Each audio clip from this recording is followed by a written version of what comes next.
Services, Blavazi and who1.co.uk present the 20 megabyte Doctor Who podcast.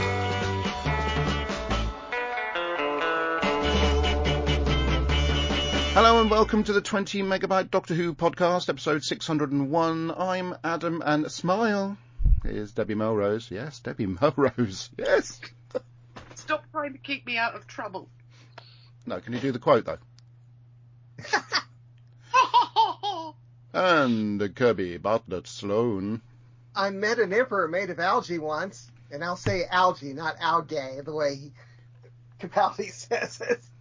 Algae. Algae. And He said algae. my little meat and friend. Bill said algae, which is My little weird. meat friend for the viewers, courtesy of Julian Clark Meat Designs, which are available on Julian Clark Meat Designs. It's not actually called that, but Julian makes these and they're fab. Apparently Kirby... Aren't those cool? I have one. Why are we not surprised you've got one, Kirby? Debbie wanted to get one, but she resisted the temptation. Isn't that right? I've got nowhere to put it. I've had to literally take down half of my shelving because we got here we go. Yeah. You've So I'm seen having this to room. Find somewhere else. It looks like I'm moving out. I've got all my Doctor Who stuff in a big box in the bedroom at the moment. And I had to pay extra to get it shipped across the pond. Oh, well, that's a shame, isn't it? You obviously wanted it a lot. Anyway, yes. He wants to do another version of the meat with a vicious face, so he's looking into that. Nice, yeah.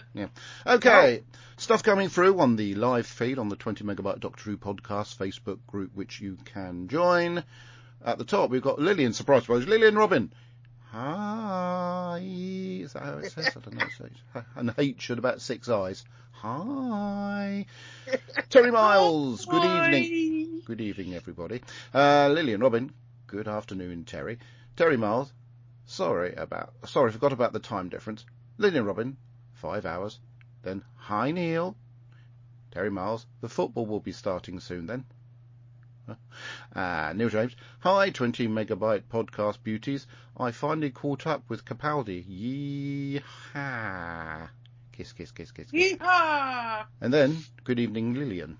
Loving emoji multiplied by 5.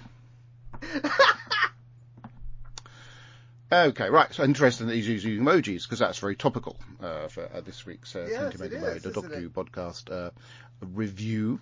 We are reviewing Smile, and I do love these coasting through really quickly scenarios. But Smile begins with I think Bill gets a choice, past or future, and she chooses future, and they rock up at this. There's a good reason she chooses future. She just wants to see if it's happy. Well, okay. Well, some futures are, some futures aren't. You could have said that. But anyway, they arrive in a cornfield, well, a sexy-looking cornfield, to be fair. And before they arrive in the corn, Master. I'm going to say it like I said it last time. That is wheat. I know you call it corn, but it is wheat. You said wheat field. Oh God! Hang on, there's a dog trying to get in. Oh, no, he's not. Okay, yeah, so they arrived at a field with some plants in it. But before that, we had witnessed a scene in which I think it was Rani's mother was trying to keep a happy face. Yeah, who played? What? Is that really? Rani's mother, I believe. She certainly looked like Rani's mother out of... I may be wrong. Yes. Somebody yes, maybe. It is. Oh, right. Okay, she Good thing is played by Mina Anwar, who played Gita Chandra in the Sarah Jane Adventures. Yeah, well, I did say that. Anyway, yes, you did. She was also in one of the greatest underrated comedy series of British TV called The Thin Blue Line. Or was she? Yes, she was. Well, she was, yeah. That was she played Constable Habib in that brilliant series. Constable Maggie Habib. Oh, whatever. Back to Doctor Who. Anyway, I'm just reading. She's trying to tell her sister to keep smiling because she feels something might just be about to happen, and it does. These little cute little robots with emoji faces, sort of filleted her really, or didn't really fillet her? They did a very Vasta Narada thing. Yes, very vascular neurata, except the vascular neurata keep the ligaments. Oh, okay. Well, thanks. All right. The vascular neurata leave the ligaments so the skeleton stays together. Okay, very. Yeah, this just frazzles everything that's basically not calcium. Yeah. And apparently they just filmed the collapsing of the skeleton once because every time you see it, it's exactly the same. Well, why not? We could have filmed it from different angles. That would have worked. Anyway, so yeah, the robots summon this cloud of stuff, which then shreds them into bones, and that's where the TARDIS decides, the very kind TARDIS, because you know the TARDIS decides where they go, decides to drop the Doctor and Bill in this wonderful environment, maybe so the Doctor can fix it, I don't know, anyway. So once there, they initially feel as if it's quite a cute place, because they meet this robot and who's got a smiling emoji, and then suddenly they can hear things, because they can hear each other's talking, some sort of an hearing implement is put into their heads, and I wonder if that stays in their heads. I don't remember. I don't know if it does either, but maybe it is in there, but when the Doctor rebooted everything, it sort of cut its ability off. I don't know. Anyway, so while rooting around a greenhouse, they quickly discover that the plants are being fed on calcium, i.e. human bones, and that upsets Bill, and her emoji thing starts changing its thing, and the Doctor realises, hang on, we're in trouble there, and so they spend the next period of time trying to not get emotional and save them. They spend the next period of time wandering around Valencia. Okay, anyway, so they try not to get unhappy. Anyway, so Doctor takes Bill back to the TARDIS, so you'll be safe in here while he tries to fix stuff. And he goes back into this sort of, finds this place where it's like an under place, like a dungeon-y sort of place. But as soon as he turns around, Bill's there, she's following him in, and he starts trying to disconnect everything with a view to blowing it up, and, you know, like you do. And Bill, while this is going on, stumbles across this little boy saying, are we there yet? It's a bit of a homage to Shrek. Are we there yet? And she also discovers that a dead woman, whose body is very well preserved. She's getting better. She did look like a female version of the It's Man, but she was. There was a little video pad thing that would play little snippets of her life and stuff. And then they find, this is very good, I'm sort of more or less summarising the story, so I'm doing rather well here. They find a humongous room which has... You're 2/3 of the way through. The humongous room that has all these pods in it, and each pod has a little emoji thing on it, which has a strange emoji. I don't know what it was, maybe it's they're asleep or something like that, I don't know. And then the bloke from Death in Paradise comes out, and he, after realising that these creatures have been zapping every human being that was alive on there, decides he's going to take up arms against them. And they get told, oh, you mustn't do that because they'll kill you and it'll all start again. And so when they all get surrounded by these emoji bots, the Doctor realises they're alive, and one of their heads gets blasted off or ripped off. Anyway, he reboots it. He switches it on and off like Kirby used to do with his computer in the early days of the 20 Megabyte Doctor Who podcast. And while rebooting it, he sort of disables some of the protocols that caused the emoji bots to in some ways, innocently murder people, because it's they just took a very confusion. literally their role. It's a bit like do you remember the Are You My Mummy story, Empty Child Doctor Dances, where it repairs, because at first human it sees has got like a gas mask on, and he wants to repair them to look like that, and accidentally makes a mess of it, and then gets corrected, and the Doctor shouts, "Everyone lives."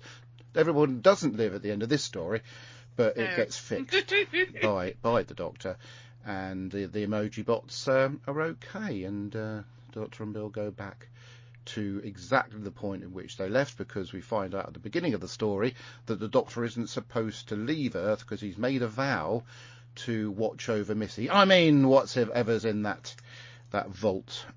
What could be in there, honestly? Mysterious. Yeah, we were a Missy we were mysterious vault. Master. I was doing a joke and you talked over it as to a bloody usual. I'm sorry. Well, take some points away from it. We Go on, haven't then. played Make the that joke. game again. We're out of points. Just did it, you daft. Anyway, carry on. Well, I wanted to hear your joke. I talked over you. Well, it was more of a pun than a joke. I said it was Missy Mysterious dungeon. Ah, okay. It would have been better if you'd heard it the first time round. Where's my bell? Yes, it would have. And now I don't remember what I was going to say. I just realised I lost my bell. I'm lost. Anybody on the chat know where we're at? No, I think Lillian and Neil, are still flirting. I think that's where we've got up to. Yeah, you were going to say something, Kirby. Well, I looked at my bell. I don't remember. I think I was going to point out that the engine of the spaceship was a Fleischmann cold fusion engine, which was based on that in '89, I believe it was, a scientist thought he'd discovered cold fusion, and his name was Fleischmann. Thank you for that, Kirby. I've lost my bell, which is really upsetting. Well, you should keep I've it sort of around. tidied this room up as well. I don't know, sort of tidied certain things out. What's this down here? Oh, no, it's a roll of tape. No, that's not it. Oh, I've got Now, Ian Kirk mentioned the Fleischmann cold fusion back when we last discussed this. I don't know if he's going to mention it this time, but I'm saying it before he does. Thank you, Kirby. So I'm going to now say what I thought of Smile, and obviously we do race. It. What? You didn't finish describing it, really. I did. They got back to. I know, but you missed lots of bits and bobs throughout there. Well, that's normal nowadays, and I don't mind. Fair enough. I didn't miss anything. That's the story. They spent almost as long with the preview of next week than they did the story. Yeah, no, that is. Let's rethink what I said. Yep, that was the story, more or less. Not saying it's a bad story because I really did enjoy this. I think visually it was very appealing. Anyway, a very small cast. Ooh. Hang on. Oh, I didn't get that one. Sorry, Alexa's just telling me that it's something interesting's happened. It's probably the weather. Sorry. Yeah, it's Alexa, a very small. What's the notification? Bad luck. She got in ahead of you. Right. Yes, like I say, fairly small cast, very big-looking scene, as in the big place where they filmed it, and or the underground. Valencia. Made them. There was lots of these little robots and stuff. Very menacing. There were of only course. 2, by the way. They just duplicated them. I know, but it was very menacing situation. I thought that Peter Capaldi again magnificent, and it was very quick. That I'm finding myself warming to Bill as a character. I think she's fab. Oh yes. And it just looks and feels more Doctor Who-y than the last couple of series. The Doctor's certainly got his element of fun about him back, I think. I know it was more of an angry Doctor for one reason or another.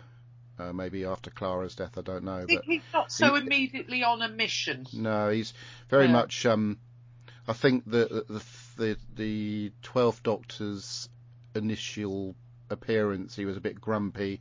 Again, I think it might have had something to do with his sort of grieving of Amy and his new relationship with Clara, which was being solved. There was various things that were happening that made him grumpy, but he sort of got cured, and then he had that thing where he ended up in Gallifrey and he was very angry again because Clara had been done in by the Raven, and he's had a bit of a mental health issues, shall we say, and now he seems to have found his self again, and this series is so far it's very much a Doctor Who series, and a Doctor Who series. And I know Kirby's going to moan about some episodes in the series, but it absolutely does feel like the same three that you're going to moan about. Yeah, I don't know. exactly. I might like them this time, Kirby. Now I know what's I might happening. like them this time. But on the whole, this is really good. It was a really good standalone episode of Doctor Who, which I like. You know, that didn't have anything much to do with the story arc because they've gone off somewhere. They mention things about this mysterious cellar, or is it a cellar? Wherever it is, vault. And I mean, obviously Nardol's not really much in this one, so maybe it was written before they decided to have Nardol, I don't know. But at the end of the day, it was, for me personally, it was a really good, standalone, enjoyable episode of Doctor Who, much to the traditions of the show, with a baddie that is created from something we use daily now with emojis and stuff like that. And I think it was very well thought out and very well executed, as were some of the characters within the story. What did you think about it then, Deb? Well, you pretty much said everything about it anyway, but yeah, I like this one a lot. It is fun, Doctor Who. You warm immediately, as you said, you warm immediately to Bill, and Bill and Nardole and the Doctor are just a cracking team in this one. Oh, Mary! Sorry. What? Sorry. Mary! Oh, did you sneeze? I thought it was Mary saying hello. No. Oh, I sneezed. Sorry. sorry. You started going, Mary! Yeah, I thought she was there. All Ricky there. excited. Sorry, Debbie. That's all right. Yeah, I think the setting is beautiful. That library is just one of the most beautiful places. I'd love to see that. Valencia. Yes. I'd love to see that in the flesh. Definitely. I would too. Oh. Except if you go there and forget to smile, you won't be in the flesh very long. No, No. very good. I haven't got my belt, you don't get one. I'm going around there grinning my head off. But I like the concept. I like the whole idea of what do they call the smile? What the Smiley's actually called? They have Emoji bots? brains or something. Yeah, I think they're emoji bots. But they had a name. They was Well, the little nanobots were called Vardy. Vardy. That's it. Yeah, I like those very much because the way that they just become part of the building and then come out of the building and chase you down. I think that was suitably creepy. But this is another one that Isla wouldn't watch with me because she doesn't like anything with eyes. So, Hang on, the name's got an eye in it. No, you know what I mean. Picture fake faces, for some reason, give her the heebie-jeebies since watching Are You My Mummy? So, yeah. Oh, my. My fault. But other than that, yeah, cracking episode. Really, really love the dynamic between Bill and the Doctor. And Nardole is just great. So, yeah. Even though we didn't see much of him. Yeah, but he steals every show he's in. Yeah. You know. Kirby. Master. Yes, I liked it a little less than I liked it 7.5 years ago. I mean, it's still good. Don't get me wrong. It was entertaining. I like how the doctor is basically testing Bill, and she's coming through with she's very he's treating her very much like Ace. Yeah. If she hadn't if she hadn't been killed by at the end of the series, spoilers. I could see her doing an Ace thing. I really like Bill. Yes, so I love the setting. They use that same place in Valencia for a movie a few years before this, Tomorrowland, the Disney movie, which a lot of people did not like, and it didn't do well for Disney, but I absolutely adore that movie because it shows the optimism that was Walt. And, it was Walt's birthday a few days ago. So, All right, okay. Let's see. By the way, we are 6 episodes behind where Tim Drury is, and he's talking about the Monk trilogy, so he's in the middle of the Monk trilogy, is making me think I might reassess it. Right. So we will see how I feel when we get to the Monk trilogy. Right. Let's see, what else? Not much else. I mean, it's okay. What? Oh, you may leading me to feel that you liked it. Yeah, it's not as bad as others. Okay. It's not It's not a not glowing and recommendation. from what I remember of this particular series, it's definitely not the worst in the series. Thank you, Kirby. I think. But we will see what like I said, we'll see how I like the Monk trilogy when we get to it. Well, as I say, it's not a glowing recommendation for Smile, but I suppose we'll just have to live with it. I guess I didn't like the whole business of turning it off and back on again. Well, you did it plenty of times, about 10 years ago now. So Yeah. And hang on. yeah, and just got to reboot. I'm not fond of Frank Cottrell Boyce's writing. What else has he done then? Oh God, he did the one where the plants take over the world and get burned off, and the little girl is lost. And, Okay. I forget what that was called. It was terrible. Forgettable.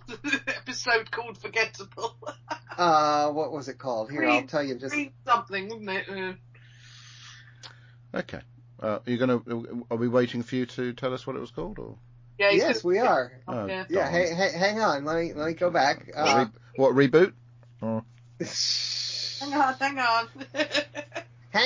Hang on. What was that called? I don't know.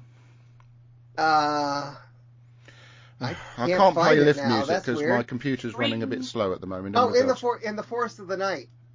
Oh, that one, yes. I didn't mind that one. Yeah, that was terrible. What a I memorable wouldn't title. quite say it was terrible. It's actually not a bad title. It's a great title, but obviously we don't remember it. I didn't mind it. I thought it was okay. Obviously, you had to put up with loads of child actors, but I thought it was okay. Right then, Kirby. While I'm waiting for my my priority jingles folder to load, you may begin your little, very little feedback section. Yeah, there wasn't all that much. Let me refresh the page, which you never seem to give me a chance to do. I do. You've had how long have we been running for so far? About 23 there minutes. Are 5. Oh, there's actually another comment. So it was good I refreshed. So the first comment was I pointed out to you that Podbean is incorrect for the last time we discussed this. In what way? Sorry, I'm not. You've lost me on that one. See, I go back and listen to us from the previous so Podbean time. is wrong because... And Podbean says, Adam, Isabella, Kirby and Debbie review Series 2, Episode 10. This is Series 10, Episode 2. Oh, cool. I like that sort of mistake. Yeah. Can you fix it? No. Well, yeah, I can't be asked. Right, yeah, go on then, Kirby. And Terry Miles responds, isn't that the 36 Series 37 if you count the TV film? To which I ha-ha'd and said no. Right. I will skip Ian Kirk and Neil James, whoever he is. Oi. Marley, right, says smile. The robots have Paradise Towers vibes, and the way bones crash to the floor when someone is killed is really nasty.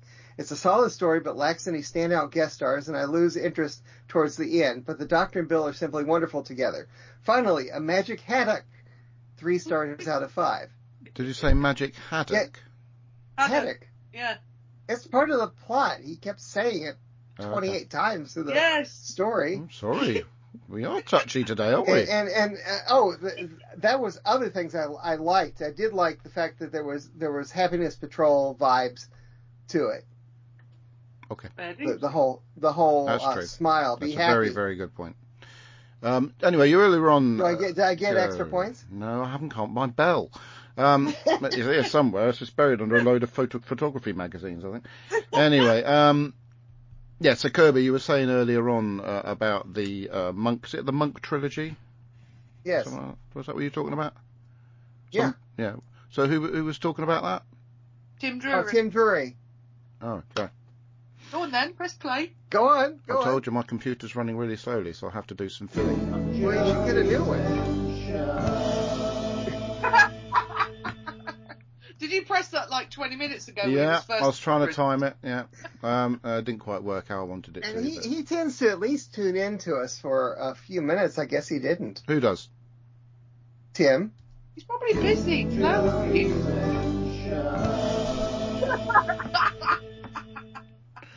That's better. I feel better. Well, that played normally. That actually did make me feel a lot better. So is that it then, Kirby? Is it for the? Yeah, stuff pretty much. Okay. I mean, it was better than average, but it's, and I like the setting. Okay, I've got something from Andy Dornzak.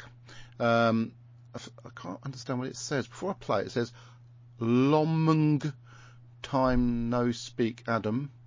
Hope all is well with ye and yours. Andy. Well, good evening, 20 megabytes. It's 7th of December. It's 7 minutes past 8, apparently. I'm sitting in my computer with a pint of Hobgoblin's Ruby beer. It's been a busy old day. My step count is past 18,000. I did Parkland this morning in driving rain and storming winds. And I didn't do a PW, which amazed me. However, some time ago, I did some ironing, which, as you know, I do, and I watched Smile. Now, Smile is quite a fun episode, which I know sounds a bit odd given what people think about it, but I do actually quite enjoy it. It starts off with two young ladies who are desperately trying to stay alive. One dies not knowing quite what she dies, and one dies knowing what she needs to do to stay alive. And then we have the opening titles, and in comes the doctor, and hello, here we are. Oh, there's nobody here. What's going on here? And then we get some nanobots, and the doctor picks up very quickly that these are nanobots who are, in a way, it's quite scary, because this is very much like AI is now, who have a very limited view of what people are really like. And they assume, because of what they've gone through, these nanobots, that anyone who isn't happy is terminally ill, and therefore needs to be put out of their misery. Yeah, it's a bit like the Labour government these days, isn't it? Hey ho, that's life.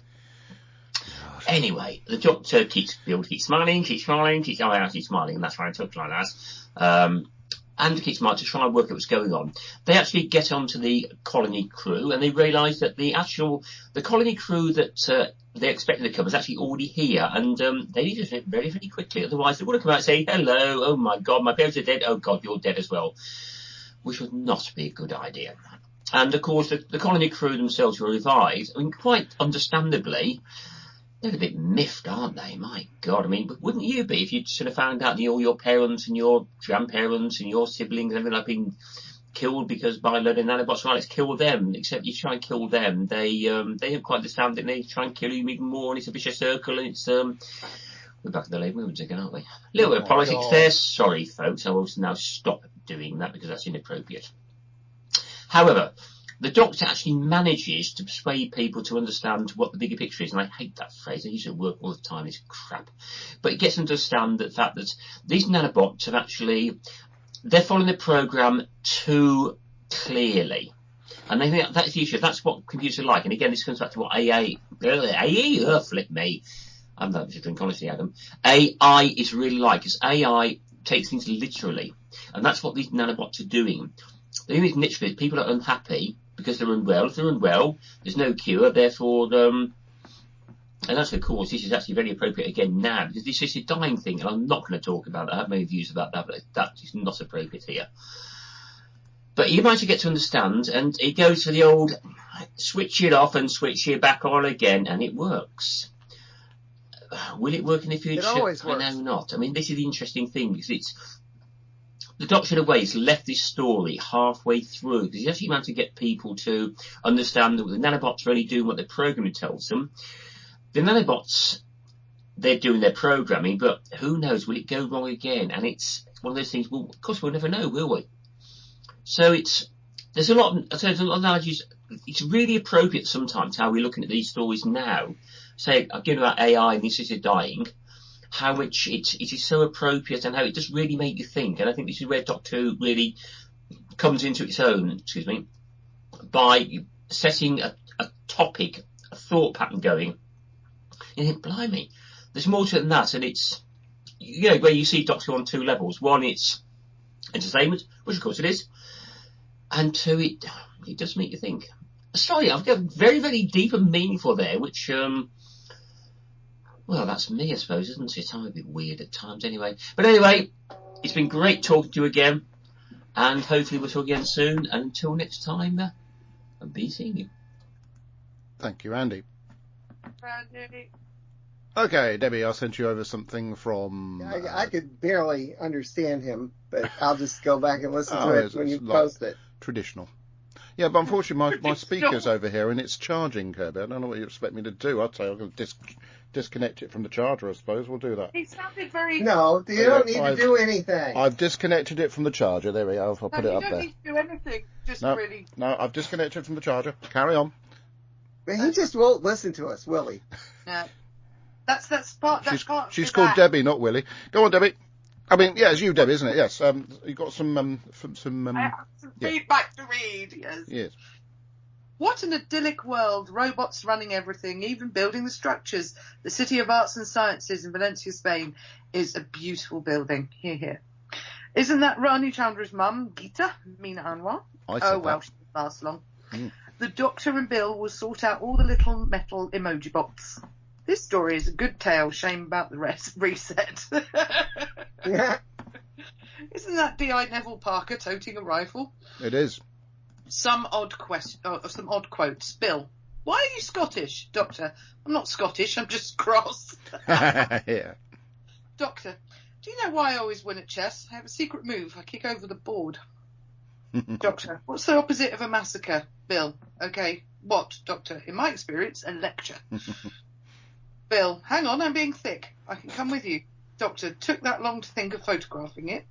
Bill, you'd already memorised it, hadn't you? Doctor, yep. Next week, well, whenever, back to Georgian times, 1814, thin ice. Linda and Terry. Cool. Yay. Brilliant as ever.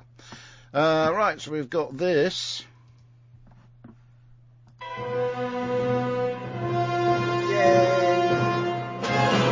Hello, 20 Megabyte Podcast. This is Ian Kirk. Hello, Ian.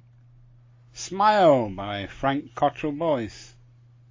Everybody must be jolly and smiling. That was the theme of the Happiness Patrol. The Doctor knows about emojis, and he stole his vehicle, the TARDIS. He is the cool teacher at university. Bill makes fun of the Doctor for having the seats too far away to reach the controls. Nardole is a comic relief who nags the Doctor about his responsibilities. Filmed in Spain as a change from Wales. Everyone being in cryogenic sleep is budget friendly. Yes. Once again, the Doctor resorts to a mind wipe, but this time it is a group of robots who get the treatment. Bye for now. Thank you, Ian. That's Ian Kirk, everyone. Yeah, and he got into a lot more detail 7 years ago. Well, do you want to complain to him? I can give you his email address if you want. He doesn't always recycle his feedback either, which is good. Yeah, but do you want his email address so you can complain directly to him? No. I sometimes direct message him. Oh, you do? What, to complain about his feedback? Or? No, there have been a couple of times where I've suggested that he does use at least part of an old one because he really said some really good stuff. Okay, so that's is that to encourage him to continue Yes, providing feedback? absolutely. Okay, good. I'm just trying to get my news page up just to see if it's actually. Oh, it is loading. That's right. Anything on the feed? Well, I'm not. Oh, that's a good point. Probably not. Let's have a look. The feed. Lily and Robin. I liked the story. That's what she said. Don't forget about the wee bit. I misread it. Well, she says that's good. Well, I liked the story. Right. So, no, that's not what I was looking for. Right, let's try that again. I put in DoctorWhoNews.net and it came up with the BBC page, which has got no Doctor Who news. Now, funny. The BBC's Doctor Who news page has no Doctor Who news apart from stuff. Mine pops up when I start typing Doctor Who. Yeah, I don't want to know about that. Well, I'm talking about Doctor Who news. Ugh. Anyway, right. Oh dear. Oh, here we are. It has come up with some stuff which hopefully I can actually skip back through because when did we last record? I don't remember. I don't know. Me page has got a spinning disc of doom at the moment. Spinning wheel of doom going on that's there. quite interesting. Oh, there we go. One of the screensavers on my new Mac is really retro.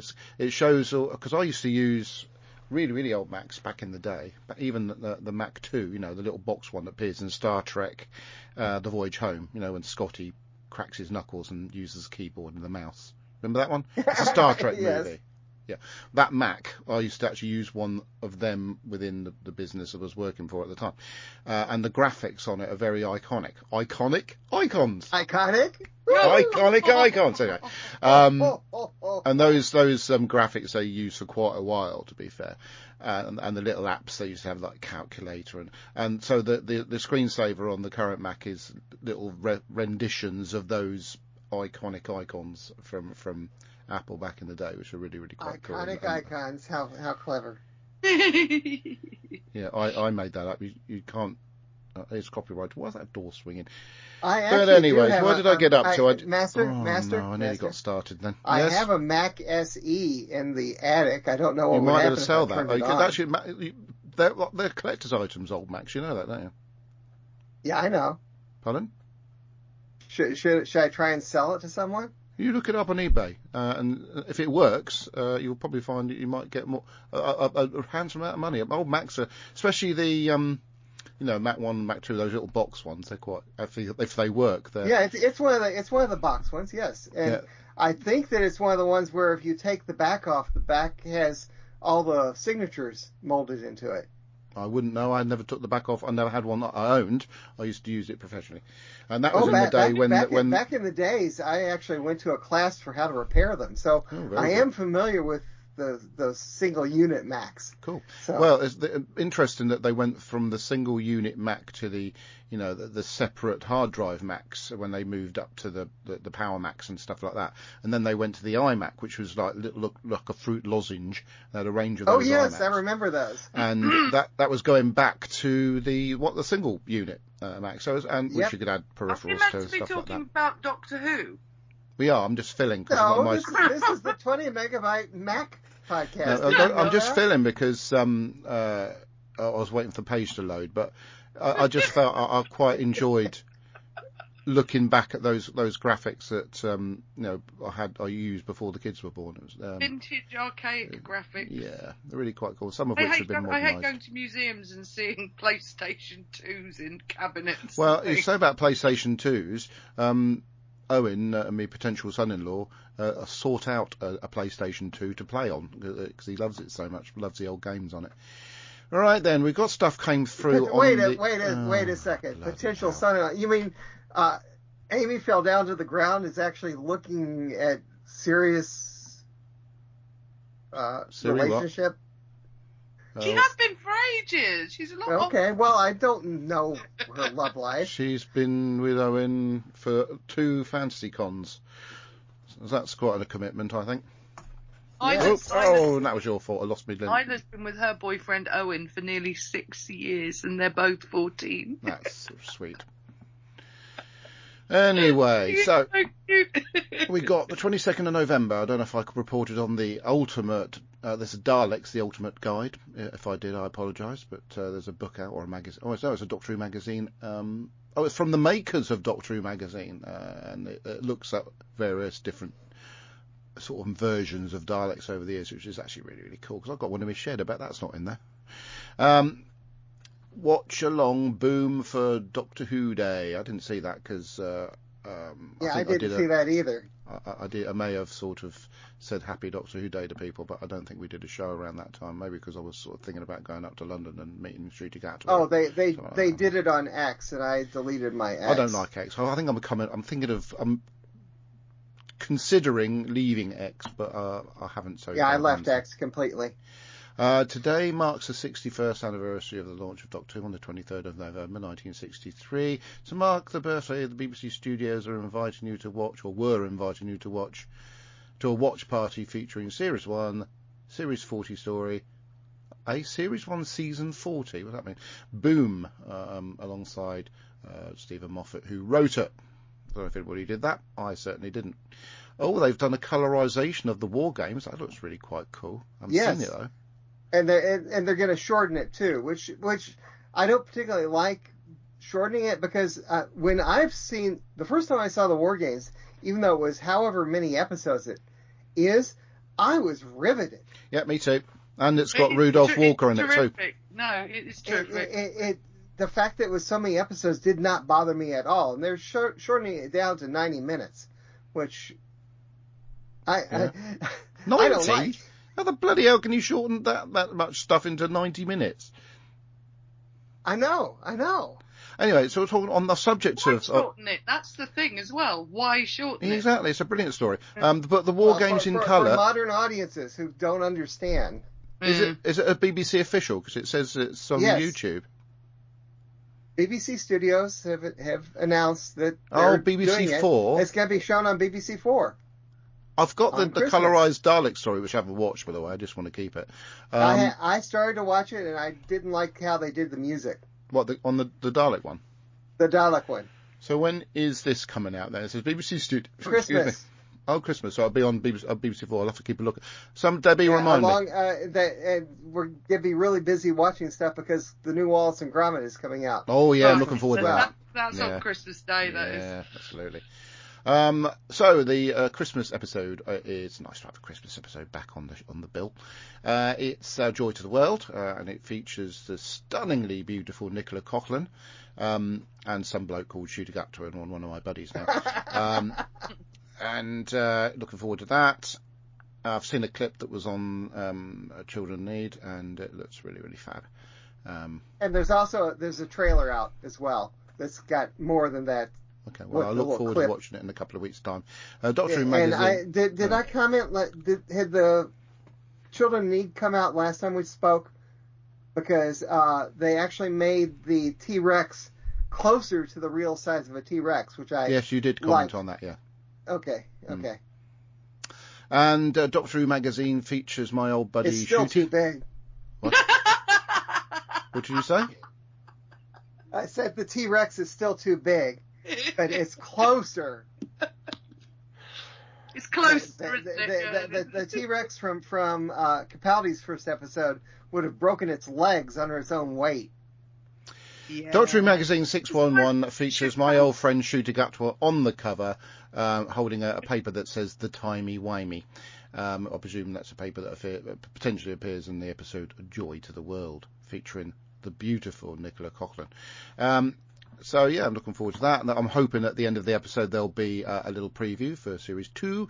And on that episode, or in it, you can see Phil Collinson, Janet Fielding, Ingrid Oliver.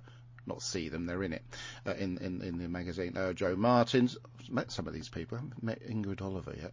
I haven't not met Annika Wills, despite wanting to meet her. What did you say, Deb? I walked past her. Did I say on the last episode, I walked past Andrew Cartman. I said, "Hello, Andrew." He said, "Hello, buddy." Didn't know who I was. I was wearing a Doctor outfit. I thought I'm not going to sort of, because Deb was with me, I'm not going to sort of push this any further, because I felt that even though Jessica Martin, who said hello, when I sort of almost hugged Deb and had a conversation with her, despite never really properly meeting her before, didn't actually remember who we were. I was talking about, we're sorry we couldn't have you at the previous one, because I said, "Are you doing Panto again?" And she said yes. So obviously that means you won't be able to come to Fantasy Con. Oh, what's that then? Oh, thanks for that. But yeah, she's a nice enough lady. Yeah, she would be really good. I miss the days when we had three Doctor Who conventions down here in the Southeast, and I was seeing the same guests all the time, and they were recognizing me. Ooh! So, but nobody recognises me, not even Colin Baker. Colin Baker recognised me. He did know who I was, but he didn't recognise me. But I suppose that's you have to tell him, didn't you? Master, You know me. You have met me. Yeah. No, I just showed him the Master? messages that we had passed within each other. I don't know. So he did the intro that I played on the show last time about if FantasyCon happens, we use that as the announcement, but we're still waiting for Red Funnel to say yay or nay for funding. Yes, what's his name again? Kirby, isn't it? Yes, Kirby. Master, with that Doctor Who magazine 611 and the cover of the Timey-Wimey newspaper, did you see what it says? No, it says the headline is Duck Pond Mystery Solved. Oh, I forgot about that. And it also says Prisoner Zero found innocent. Okay. You're going to buy it then, are you? No, okay, it's fine. You know, I'm not even sure if Barnes & Noble carries Doctor Who magazine anymore, but I haven't been in Barnes & Noble. It might be in who1.co.uk. I'll have a look on who1.co.uk. I know, but I don't necessarily want to spend that much money. Well, do who1 charge a lot of money for it then? I don't know. Is that who1.co.uk? A bit late for that one, Kirby. Never mind. who1.co.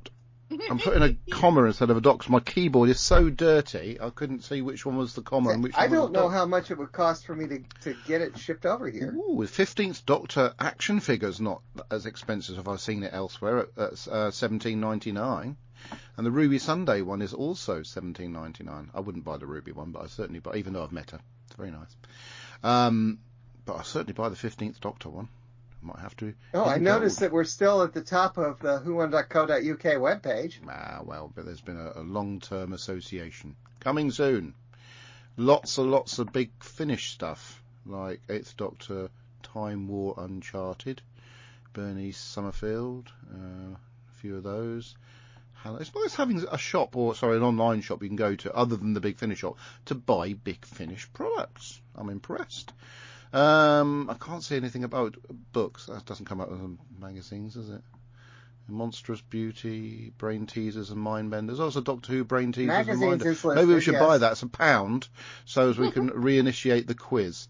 128 pages for £1. I think unless I reckon that can't be the right price. £1. Nobody sells books at £1 these days. There's also the Dinosaur book from Terrance Dicks, which also comes up as £1. It's a Target book, I think. Some books are only. Yeah. By the way, the most recent Doctor Who magazine he's got listed as 608, and it cost £8, $7.99, and I have no idea how much it would cost to get it shipped. So, oh yeah, magazines. I found it now. Well done. Yeah. It's doing it in alphabetical order, isn't it? Yeah, you have to change it to date newest first. Oh, I'll try that, see if it works. It works. Date newest first. I've got it. She knows. Still, it's not. Oh, I haven't pressed go. Yeah, I had to do the same thing. Yeah, okay. Well, at least you can get them. I'll send Nick an email saying that Kirby's complaining about the how up to date and how expensive your magazine shipments are and stuff. Well, how much is the cover price? Well, I'm blimmin' no, don't buy it. We'll find out. So yeah, that's who won. But yeah, I'm quite pleased to look. I haven't bought I think the last time I got a Doctor Who magazine was before the pandemic. So. Yeah, okay. I haven't bought one for yonks. Right then, well, nobody's saying anything on there. There's not much else we can sort of talk about really, apart from. Well, there's what we were watching.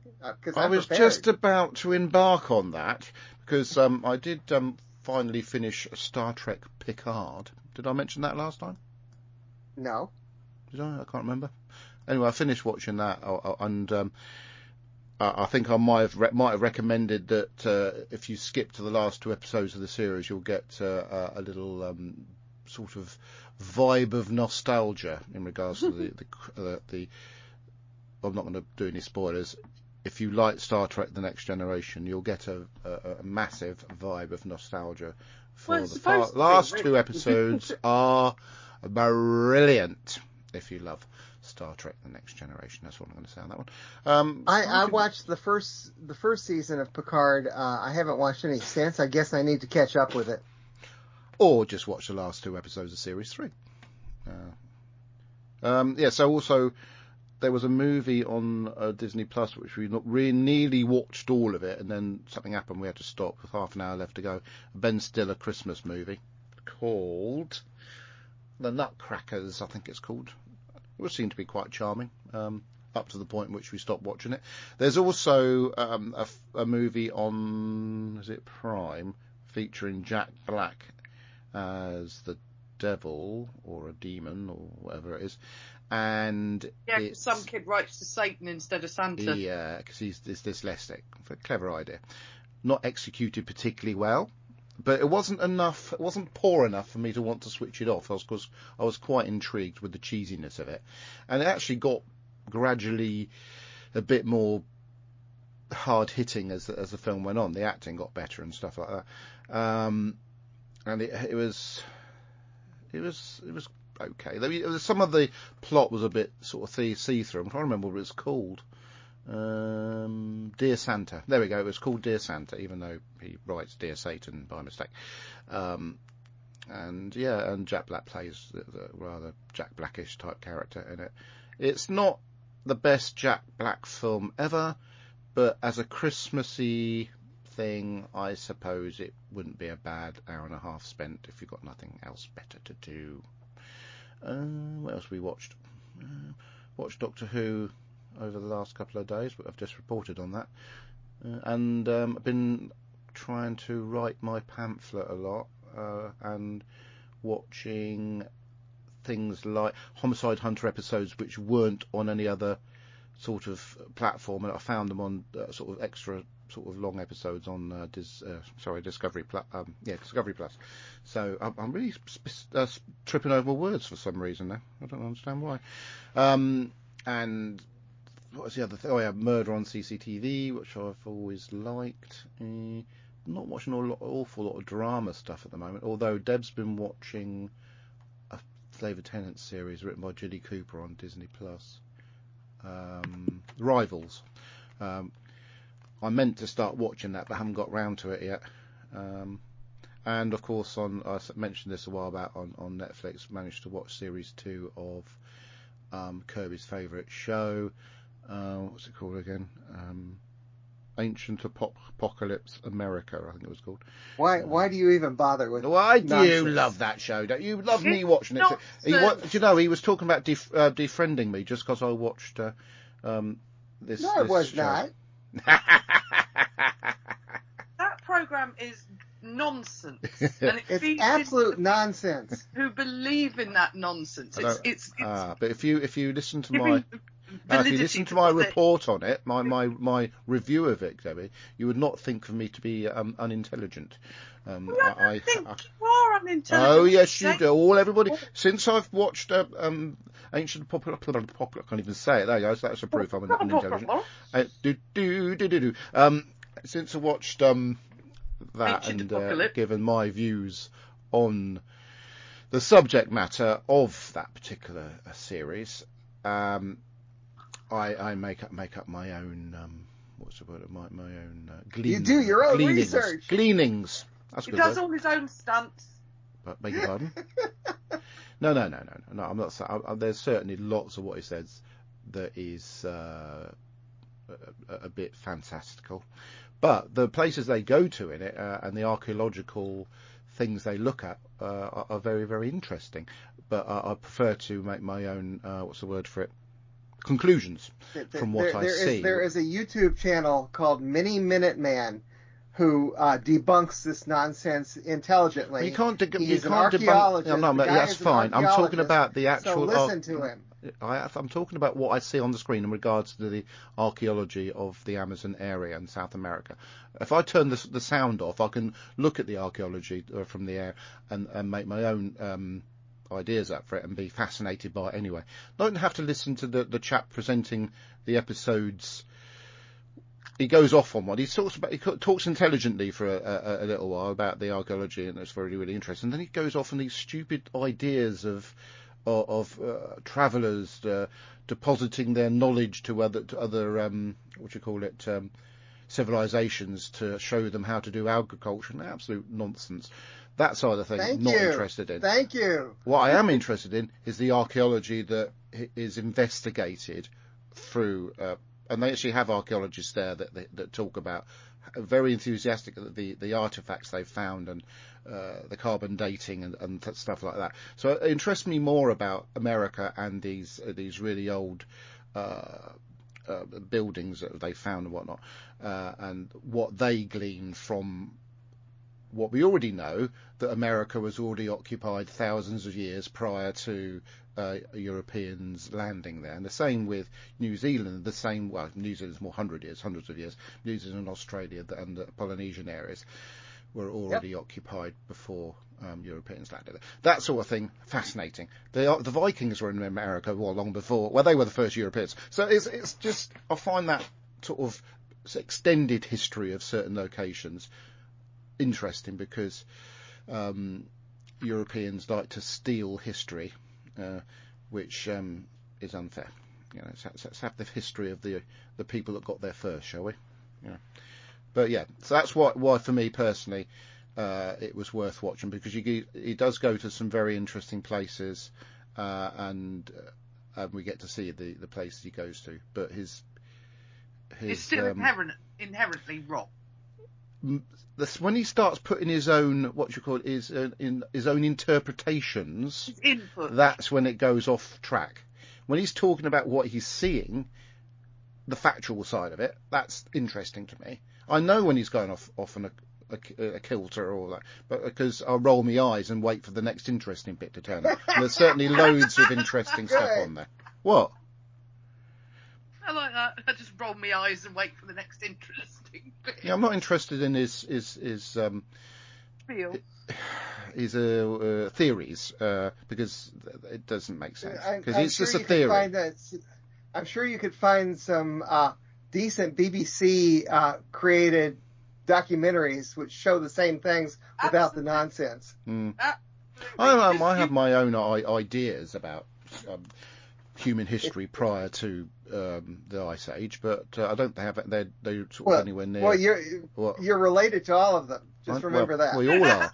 We all are, Kirby.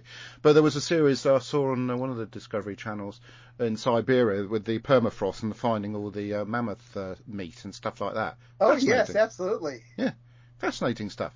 And they've also found. Pardon? Well, they've also found all sort of other artifacts, human-related artifacts and stuff like that around that sort of time. But yeah, it's just interesting. Isn't it?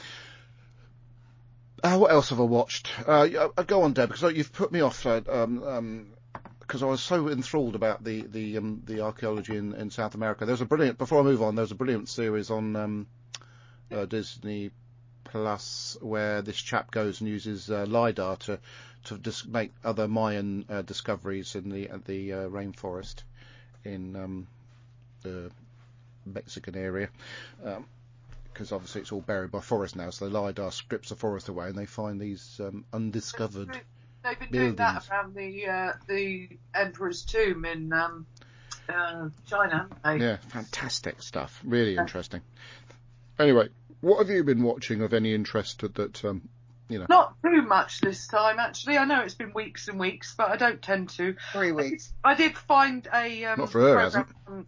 I saw a trailer of it on Facebook, and it was the lady that played the original Glinda, Christine Chenoweth. Is that her name? Oh, I haven't seen Wicked yet, the movie. I've seen the show a couple of times. I do need to see it. I'm going to see that for my birthday. Oh, so yes. Don't.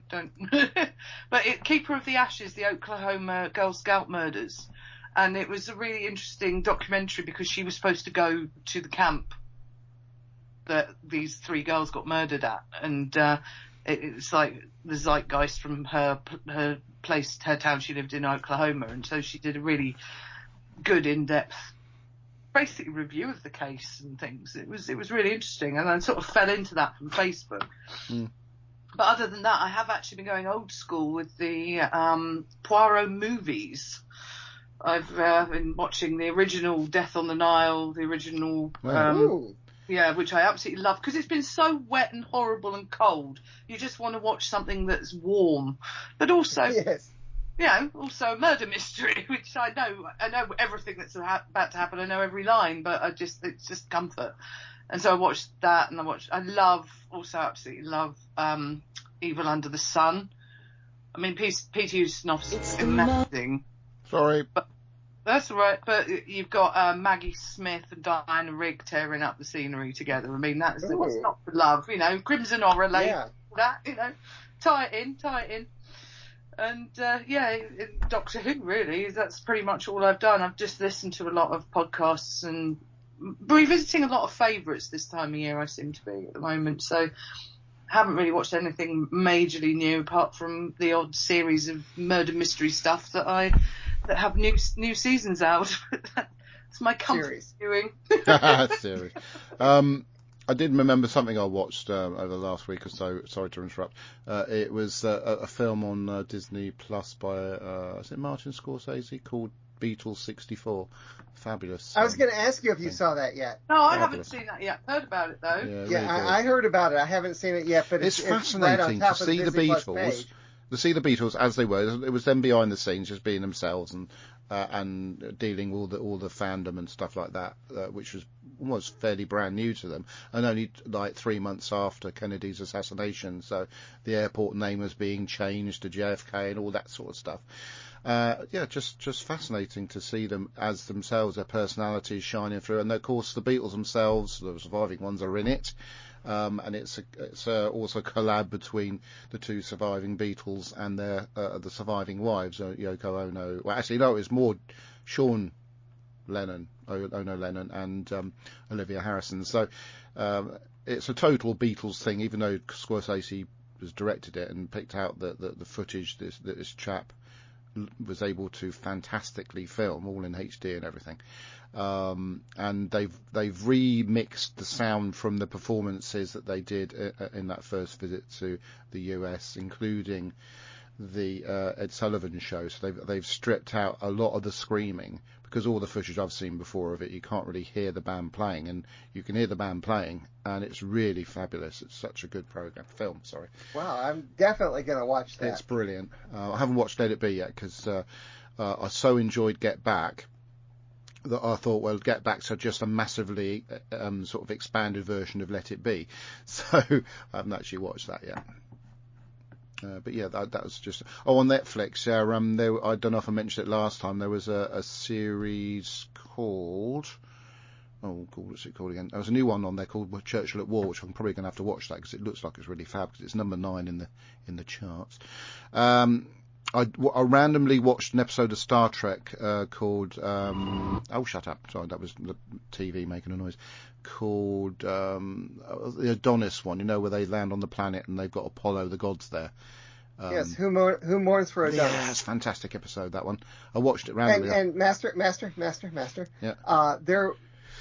about 10 years ago, a group of Star Trek fans, but very professional ones, got together. I'm trying to remember what they called this, but they've created down here in South Georgia. Unfortunately, it's too far away for me to make a day trip. The sets, the original series sets. Yeah, I've seen that. I've seen it. They filmed several episodes, and they got the actor who played Apollo back to play Apollo. Oh, fantastic. And also Colin Baker is in one of the episodes. Brilliant. Well done, Kirby, for sorting that out. I'll send you links if I can remember what it's called. I think it's called possibly Star Trek Beyond, but that'd be cool. I'm not going to look for it yet. But there's a movie called Star Trek Beyond on my screen to remind myself of what I've been watching. Anyway, I remember the couple of things I've watched on Netflix. One was a while back now, Wyatt Earp and the Cowboy War. Brilliant docudrama, class, totally accurate historically, and tells the story exactly how it happened. It's absolutely wonderful. This is to do with, obviously, Wyatt Earp and Gunfight of the OK Corral Beyond, Before and Beyond. It's absolutely superb. Another film we all watched as a family, which was magnificent and moving and inspiring, was it's called Hidden Figures. It's about the team of mathematicians that supported NASA during its foundation, really, when they first were in the little space race. I bought that one on DVD as soon as it was available. Absolutely. I love that film. Superb. superb. So any Yes. listeners who haven't watched Hidden Figures, absolutely brilliant movie, well worth watching. Cast is superb, the storytelling is superb. If you like Big Bang Theory, of course, Jim Parsons is in it, and it's just magnificent.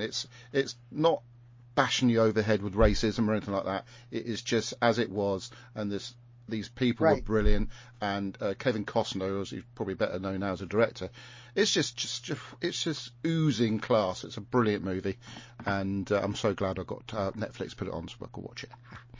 So that Was as Debbie far as I done? can. Yes, you can carry on. Sorry, carry on. Oh, you're not Is carrying Debbie on done? No, hang on. Sorry, what were you saying? I was just talking to Isla. Sorry. about what? Were you Master took back the focus of everything with Yeah, I more know. stuff he was watching? But Were I you do done that. with what you were I watching? do Yes, that, I Kirby, because just- people remind me of stuff. This segment seems to go on longer than the Doctor Who's. It's because we haven't talked about this stuff before. We talked about Doctor Who a few That's times. right. Anyway, yes, Kirby, carry on. It seems Isla's going to bed early. I'm just going to say hello. I'll be back. Night, Tyler. Good night, Isla. So, Yes. let's see. I've been actually watching more movies and TV than I used to because I've kind of tried to wean myself off of watching YouTube. I was watching way too much YouTube and not enough other things. So,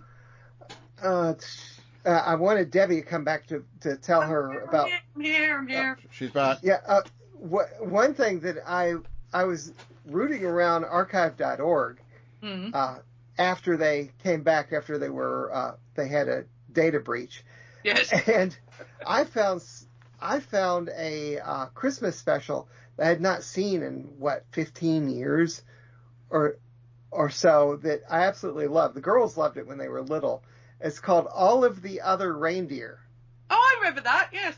Yeah. with Drew Barrymore as Olive, who's a dog who thinks that she's a reindeer. Yes. It's a great deal of fun. The entire thing is out there on archive.org. You can watch it anytime. Isla might like it. I don't know. My sisters loved it. Yeah. Other things I don't know if I mentioned that last time because I don't remember when I watched these, except it might have been within the last 3 weeks. I've been going back and I watched Wreck-It Ralph and Ralph Breaks the Internet again because I love them. Oh, they're brilliant.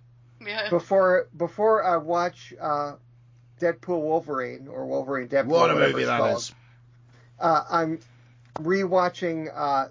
I just rewatched Deadpool. I haven't seen Deadpool 2 yet. I started it the other day. I don't particularly like it, but Why are you Deadpool watching it then? because I want to be up on all of Deadpool before watching Deadpool Wolverine. Fair enough. I don't know why I said that because we put ourselves through some of the weirder episodes of Doctor Who, don't we? Yeah. And I know that I should probably know the whole thing before. It's certainly, for me, because it's I've the heard nothing funniest. but great things about Deadpool Wolverine. It is the funniest, and it's just brilliant. Deb Melrose didn't like it very much, but, you know, it's just where it goes. What? I like Deadpool. I love the comedy pause. That was perfect. Isla's allowed to watch it. This. Ooh. I've been to both of our major used book / DVD stores, both the one here in the Atlanta area and one up in Chattanooga last weekend, and have been buying more stuff. Don't laugh. I've not seen any of Star Trek Lower Decks. I've seen one episode. I'm not going to laugh if you haven't seen it. Well, Why would that be funny? I don't get it. Oh, sorry. Everyone I've heard says that it's fantastic. So I picked up season 1 and season 2 on season 1 on Blu-ray, season 2 on DVD. It's on Discovery Plus, isn't it? What? I think it's on Discovery Plus. Well, I don't have Discovery Plus. I So think it was on Prime as well at one point. That's where I watched it. Well, It on Prime, yeah. no, here it would be on Discovery Okay. because of who owns it. You know, we have things are on different platforms depending on your country. Yes. I picked up a movie that I had known about for ages and ages and ages. I think, when was this? 1962? It's a Tony Curtis movie called 40 Pounds of Trouble. It's just another version of the Damon Runyon story, Little Miss Marker. But in this one, Tony Curtis and Suzanne Plachette end up for 20 minutes running around 1962 Disneyland. It's fascinating to see Disneyland like only 7 years after it opened. And so I've been looking for this DVD for ages. I picked up for like $5 all three Back to the Future movies because I did not have, let's say, legal copies of them. So now I do. And those other copies I had were not the best quality. I was rewatching one of my favorite musicals the other day. And my father loved this musical, and we had the soundtrack. And I've had the DVD for a while. It's been a while since I've seen it. It's called The Pajama Game, and it stars Doris Day and choreography by Bob Fosse. It's fun if you can find it. And let's see, did I mention the last time that I picked up a Blu-ray of Doc Savage, The Man of Bronze? No. Hello. Here last time, so I don't know. Doc Savage, The Man of Bronze is George Powell's last movie. I remember seeing this in the theaters when I was 15. It stars Ron Ely as Doc Savage, The Man of Bronze. Yes, yeah. Oh, it's very tongue in cheek. It's very, very, very. You could see that De Laurentiis based part of Flash Gordon's aesthetic and fun off of this movie. This one was hard to find, although it didn't cost that much, and the Blu-ray is very bare bones. It's just the movie. For my birthday, I gave myself a copy of the 7-disc Ernie Kovacs, the Centennial Edition. It's the Ernie Kovacs 100th birthday celebration. I don't know if you know who Ernie Kovacs was, but he was a brilliant comedian in the 50s, early 60s. Did fantastic stuff with TV at the time. Very innovative stuff that's very hilarious. So I gave myself that. Other things. Oh, and 2 nights ago, I watched the greatest Christmas movie of all time for the very first time. Huh? Die Hard. Yes. Yeah. Yay! You've finally done it. Wrong day. Watch it Christmas Eve as well. Make sure you time it so that Hans Gruber falls at midnight. Yes. So a friend of mine here in the Atlanta area was going to do a watch along, which she did last night, and she announced it on Facebook and a couple of weeks ago, and I said, well, I've never seen it. And so I took up the challenge. I wanted to see it before the watch along, because of course we weren't going to pay attention during the watch along, not entirely. So 2 nights ago, I sat down and watched Die Hard for the first time ever, and I loved it. Oh. And she's going to put out on Facebook closer to Christmas Eve the exact time that one should start it. So Hans Gruber falls at midnight. I'll have to send you one of the advent calendars. I've got the Hans Gruber falling down the tower advent. Yeah. I've seen those, and she was showing it on the live stream last night. But there were about 20 people watching together last night. It was a load of fun to watch it with other people as well, although we barely watched it.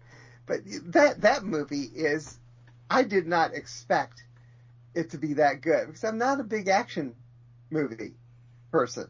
In fact, my only real exposure to Die Hard was the Rick and Morty Die Hard.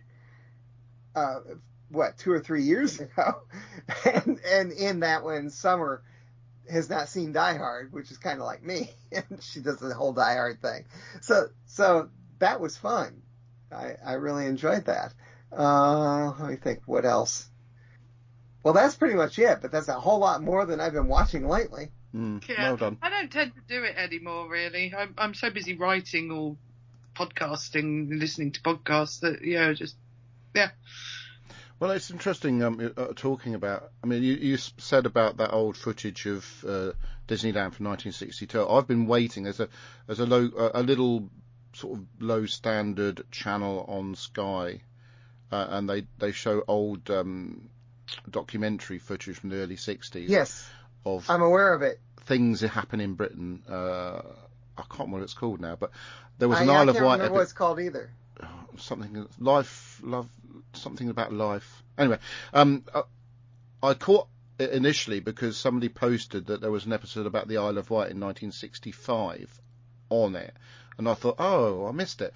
So I've been recording them. They're about 10 minutes each of these movies. So I've been recording them for quite a few weeks now, and finally last week it came round and replayed the Isle of Wight episode, and it was just really, really interesting. So they start off in Cowes and they go else around the island, and they have Majesty the Queen inaugurating Earl Mountbatten as the governor of the island and stuff like that. But it's just really, really interesting. They talk about the hovercraft industry, which has since died. And both my parents worked for BHC, British Hovercraft Corporation in East Cowes. So all in all, it was just really lovely to finally get to see it. And on the subject of Christmas movies, you mentioned Die Hard. I haven't watched it yet, but I probably will watch it at some point. But have you ever seen it? Pardon? Have you ever seen Die Hard? No. I used to play the game, the video game on the Sega Saturn, which was quite good fun. It used to be very graphic, but in a sort of weird, sort of Deadpool-y sort of way. So I used to quite enjoy that. And played the other Die Hard one where he's driving the taxi with a bomb in it or something like that. I can't remember the second one. Haven't seen that movie, but I played the game. Wow. But our favourite go-to Christmas movies are always Christmas with the Cranks and the Santa Claus trilogy, which is currently on Disney Plus. Those are the ones that I always enjoy watching, and I think Santa Claus 1, the original one, is probably my favourite. It did sort of spawn a couple of really good films after it, but it's a really, really good Christmassy film for me personally. I know other people like the Tim Burton movie, the spooky one, the Tim Burton movie, but that's not one of my favourites. But yeah. Oh, what about you, Deb? What's your favourite Christmas movie? Oh dear. Well, Die Hard, but I watched Gremlins. I watched Gremlins 2 nights ago. Just was like, I'm just going to watch Gremlins, so I did. Yeah, I like the initial. Festive. Yeah, the initial movie. It's Phoebe Cates, isn't it? That's in that, and she was also in Drop Dead Fred. And Drop Dead Fred was on one of the streaming services recently. I nearly watched it. Rick Mayer was in Drop Dead Fred with Phoebe Cates. It was just that whole monologue she has. Because there's Disney did a movie recently. Let's make it even worse. Well, Disney did a movie recently about an imaginary friend, didn't they? And Drop Dead Friend. Drop Dead Fred was the original film that incorporated the comeback of a imaginary friend. I got off track there because I was talking about Christmas movies, but obviously Gremlins, like you say, did Gremlins have a few sequels? Yeah, well, it definitely had a second, which was pretty good. Yeah, the second one was good. Yeah. I don't know if there were any others, but the second one was good. Yeah, I seem to remember at least one of them being half decent. And also that they've been sort of revamping films like Scrooged with that bloke out of the Groundhog Day movie. What was his name? Bill Murray? Bill Murray. Yeah, because he was in Scrooged, wasn't he? And they've been shown on things like the Ghostbusters 2 on normal TV and stuff like that. Christmas Carol is still up there as one of the best. Haven't seen that one. I know it's a favourite, isn't it? When they do polls, it is. It's amazing. I think It's Die like Hard Michael still Caine's best was number role one, ever. but I think the Muppet Christmas movie is certainly up there in the votes. But I've sort of, when it's Christmas, we do sort of make a beeline to watch a Christmas movie, at least one. And usually Christmas with the Cranks is guaranteed to be watched every single year. There's something really funny. I think there's so many sort of memorable scenes in it, especially when he gets the Botox done, and that's quite a long time ago now, and Botox is being used even more now. Sorry, Deb. Never seen it. Not Christmas with the Crank. Neither have I. So Jamie Lee Curtis and the bloke who played Buzz Lightyear, sorry, Tim Allen, I think his name is. Beg your pardon? Okay, Master, yeah. I sent you a link in the chat, but since we are recording, I'll also say this: that Star Trek show is called Star Trek Continues, and it's at StarTrekContinues.com, and all the videos are on YouTube, and it is very, very good. It continues the show just with different actors, but very good actors playing Kirk, Spock, etc. Okay. And the very first episode is called Pilgrim of Eternity, and Apollo returns to wreak havoc on Kirk and the Enterprise, and it stars the same guy who played Apollo. Yeah, you said. Brilliant. And episode 4, The White Iris, has Colin Baker in it. Yeah, okay. If I ever get time, which is highly unlikely, at least you sent me the link, and I've got the opportunity to indulge in that. Thanks, Kirby. Well, if you like Trek, I do like Trek. Very, I don't get an awful lot of time. I've got to watch Star Trek: Strange New Worlds, and I've actually had my picture taken with half the cast, and I haven't picked that back up yet. And Star Trek Discovery, which they did a final series of, I need to pick up on that. So there's lots of stuff. Because Deb said we should get rid of Paramount Plus to cut costs, but there's so much stuff on it I still want to watch. But I seem to be more into. I'm not cutting costs this year, but I probably have to drop something next year. Well, yeah, I mean, there's so many streaming services you have to pay for now. But the trouble is, I'm more into documentary stuff at the moment. There was a film that came out about Christopher Reeve, and it was in the cinema a few weeks ago. I really wanted to see that, but never did to. So I'm waiting for that to come out, to stream somewhere. But anyway, we digress. Yeah, and I'm probably going to go see Wicked in the next week or so. Must. It's quite a long movie, I've heard. It's 2.5 hours, but yes, that's what put Deb off watching it in the cinema. But I think I really do want to see it in the cinema. It seems a bit too grand to see it first on the telly, so we must get around to watching that. If it's still out when it's my birthday, then we're going to go and see it. But I promised it should be. I mean, you're December as well, aren't you? Yeah, a couple of weeks. Mm. Yeah, it's going to be in the theaters for a while. Now, I did notice that finally Beetlejuice is available on streaming. That doesn't appeal to me. Yeah. What? It doesn't appeal to me. Oh, well, I liked it. Good. Yeah.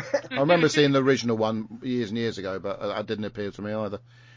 Right then, so. Well, you're okay. You sound like my wife. She didn't like the original Beetlejuice either, and she didn't come with me when I saw Beetlejuice. But I went with my youngest daughter, who has always been gothy, and she loved it, and I loved it. So. You mean she's a goth? Yes. Not entirely. Okay. So she's a semi-goth. She's like a demi-goth. She's more goth in high school, but she's been out of high school for 8 years. So. Okay, right. Next time, I propose there's a potential we could record on the 22nd of December, and if we did that, therefore it would be our Christmas episode, obviously. But it will obviously before the Doctor Who Christmas episode, which goes out on the 25th of December. Well, ironic. And, so then we potentially could do a little talk about that episode on the 29th. So it just depends on you guys and your availability. I can't do next week. It's the M&S Christmas party. The week after that, like I say, 22nd is possible and the 29th is possible. Well, I don't have any problem with Thin Ice on the 22nd. Okay, well. Yeah. We'll give that a let me go. I just wonder if Mary will pay any attention. I hope. And we need to hear from her on how Chicago TARDIS was. Well, I'm sure she's just compiling a document of name dropping. But it won't beat my. Yeah, of course. But it doesn't beat my shooting gut to her. The 29th would be what's the name of the Christmas special? The 29th. I was trying to do a major bit of name dropping, then you talked over it again. Oh, Well, that's my job. no, it ain't. Dear. What is the name of the Christmas special? Oh, exactly the opposite of how I feel at the moment. Ode to Joy. No, I can't remember. Something about joy. 'Tis the season to be jolly. Joy to the world, I believe. Yeah, well, that's the opposite of the way I'm feeling at the moment. Anyway. Sorry. Oh, I'm going to drop the names Okay, so anyway. yeah, Michael the Key. I'll try it 29th again. Oh, jeez. Anyway, Debbie, before we go, did you see my shooty Gatwa video? What I posted? I did see that. Yes, I did. Good girl. Right, that's one name drop I managed to creep in there. And of course, Michael Sheen. Oh, I know. Yeah. Oh, Michael Yeah, Sheen. the I would love 15th. to meet Michael Sheen. Yeah, go on then, Kirby. Yeah, Right. on the 15th, I'll be mourning Walt Disney's death because but that was the day he I'll died. be at the M&S Christmas party, so that works out rather well then, doesn't it? So, Mm. and just last week we had Walt Disney's birthday. Hooray! Right. Anyway, Which just so it happened to be my birthday too, but I ignore that part. happy happy birthday Thank you. on the 5th of December. You Happy keep that birthday, quiet, Kirby. you Happy really do. 56th. Right, and anyway, so that'll be next time, everybody. Yes, like Kirby says, it'll be Thin Ice. I seem to remember quite enjoying that episode. Yes, So I until- liked it. At least I remember liking it. We'll see. I forgot it ever existed until I saw the little traditional, the really old traditional preview. They landed in the place where they're going to be in the next episode. Fantastic. Anyway, so until next time, thank you for listening, watching, taking part in the show. Try to do so. I say please continue to do so because a lot of people don't bother now, do they? Bye! Goodbye, Fancy Pants. Get a crow.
The 20 Megabyte Doctor Who podcast is an APV Services production, sponsored by whowon.co.uk and lavazi.co.uk.